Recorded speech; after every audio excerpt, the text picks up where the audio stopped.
انت بتبقشش عليا ونزل ضربه لما مات. الزبون اللي بيطلع بالشكل على الفكه ويقول لك انا ماليش فيه، انت ملزم لي بفكه اعمل معاه، ساعات بيبقاش معايا فكه والفكه بتخلص في الطريق، اجره عندي 4 جنيه.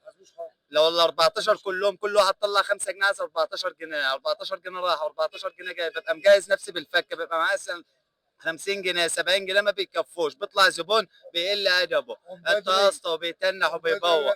بيجي معايا محامي، بيجي معايا دكتور، بيجي معايا موظفين، بيجي معايا طلبه، بيجي معايا ناس كتير، ناس محترمه بتتكلم باسلوب حلو وناس بيجي بتتكلم باسلوب مش كويس، ما بعرفش اتعامل معاهم.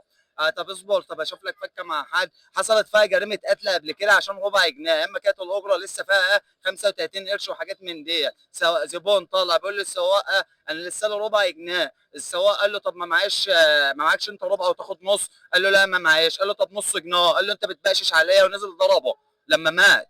والقضيه شغاله لحد الان، الشخص ده في السجن والسواق عياله متيتمه بسبب ايه؟ نفوس. انا مش عايز اسمح له في الربع وهو ما قبلش ان انا اسيب له الربع. ده بنتكلم يعني ظاهره متكرره، معظم الناس ما عندهاش وعي ثقافه ولا وعي حضاري، وده بقت ظاهره يعني في الميكروباصات كتير. ما هو بينزل يشتري طلباته من المحل والمحل يقول له ما فيش فكه، يبقى عامل حساب انه طلع عربيه ميكروباص معرض، برضه كان السواق ده ماشي على طريق ما معهوش فكه، برضه ساعات مش على طول، مش اجباري ان انا ما معيش فكه، بس ساعات ببقى الزنق.